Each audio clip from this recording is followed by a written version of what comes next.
In this video, I'm going to show you how I make my tofu look and taste like chicken.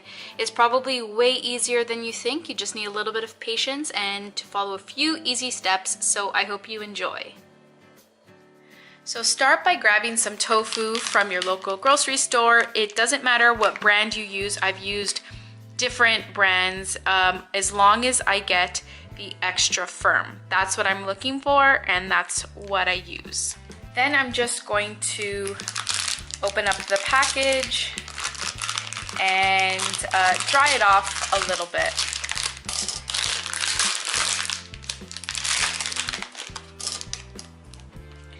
It comes with like liquid in here, so you're gonna wanna take it out of the package probably over the sink so your counter doesn't get all wet. I just put it on some paper towel and dry it up a little bit. That's it. Tofu doesn't have any specific flavor. It will taste like whatever seasonings you use to flavor it.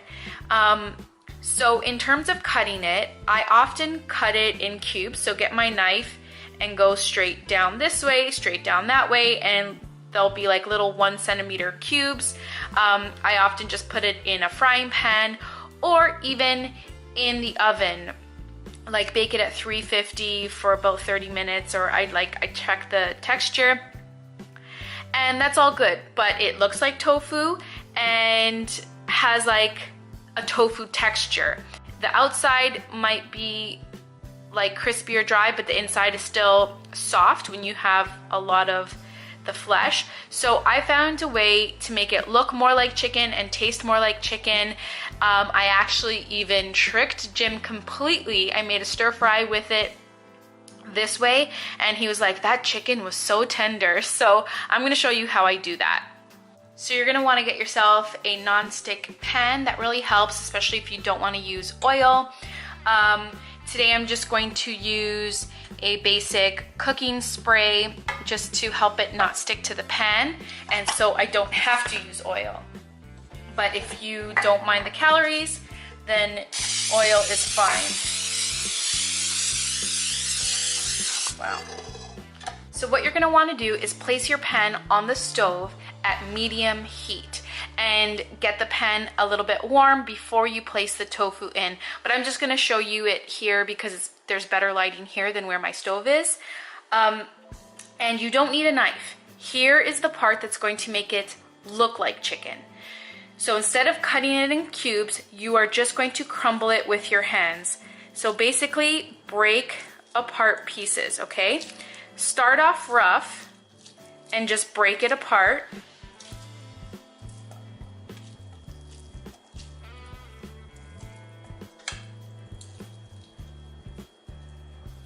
Okay, then get the bigger pieces and break them apart. Exposing more of the center spongy soft flesh and getting that on the heat and getting it more evenly cooked and coated gives it more of a firm texture, and it just really, it looks more like chicken, and then it helps to taste more like chicken rather than soft, spongy tofu. So I often just do a rough thing like this, and then while it's cooking, I continue to break things apart that I think looks like a weird shape. And if I want it to look more like chicken, I'll just cut it with my spatula. But I'll do it now. So at this point, when I'm usually doing this, it's on the stove and it's getting warm and I'm hearing the sizzling. And this is where I'll season it while it's on the stove. So I always season my tofu with the same 3 ingredients: sea salt, black pepper, and garlic powder. These 3 staples make the tofu taste delicious, whether you're frying it up on a pan or baking it in the oven. This is the perfect combination. The additional seasonings all depend on what kind of flavor I'm going for. If I want things to taste a little bit more Mexican, then I will add some like chili powder, some lime juice to these ingredients. If I want maybe more of an Italian flavor, I'll add some oregano, basil, parsley. And because today I'm making an Asian stir fry, later on I'm going to be adding some soy sauce and sweet chili sauce. So these 3 ingredients is what you need to start with, and it'll make it taste delicious. So my tofu's been sitting on the stove for about 5 minutes already, and I just, turn it every once in a while I'm cutting up my other veggies or getting the other parts of my dish ready. You might be tempted to put it at a higher heat to cook it faster, but don't. Keep it at medium heat the entire time.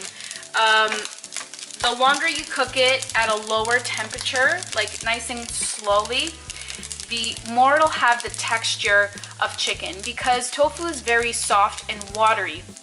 And the longer you cook it at a lower temperature, it gives it time to dry out and have more of a chicken texture. Also, the longer you wait, the more browned it'll get all around, and the more evenly browned it gets, the more it looks like chicken. Like, to me, it's already starting to look like chicken compared to when I first crumbled it. So yeah, the longer you get it browned, the longer you let it dry out, it's gonna look and taste more like chicken. So you have to be patient. There's no trick to it other than patience. And I have the least patience out of everyone I know, but I'm patient with my tofu because it makes all the difference in the world. It tastes like so much better.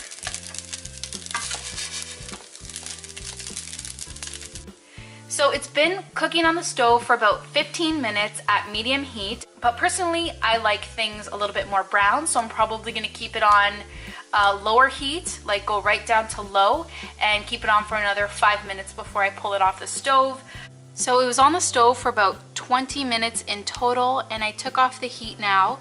It's the perfect color and texture for me. Like, I love the little crispy edges. It's honestly perfect. I want to try one. Perfect.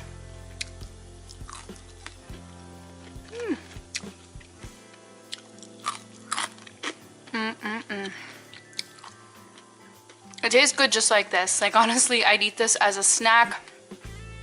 I like the smaller little crispy pieces. So yeah, now I just have to combine this all with my sauteed veggies and my steamed rice.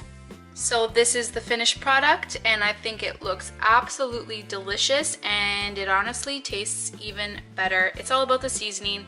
So if you feel like it doesn't have any flavor, then you probably need to add a little bit more of the seasonings. While my rice is finishing up in the slow cooker, I have some vegetables sauteing on the stove at medium heat. I just put in a little bit of water to get it tender, and now I'm just going to add in some Bragg soy seasoning. If you have soy sauce, you can use that as well. And I'm also going to throw in some sweet chili sauce.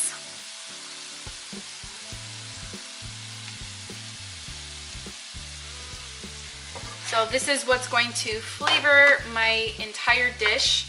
If I need to add more, once I add the tofu and rice in, then I'll add more. I'll just taste it and see. What I love about stir fries is that you can literally put in whatever you have in the fridge. Like, I often put mushrooms and broccoli, just so many different combinations. Pretty much anything tastes good. Today I had carrots, red and yellow bell peppers, celery, and some green onions. So that's what's going to make up the veggie part of my stir fry. And my brown rice is almost ready, and then I'm just going to combine everything into this pan and mix it up. You don't need to worry about all the liquid that the vegetables are producing. It's mixing with the seasoning, and it's making like a nice sauce, and all the extra liquid will be absorbed by the rice and the tofu. So I cooked my vegetables for about 5 or 10 minutes, and I got it to the perfect tenderness that I like. And now I'm just going to add everything else in.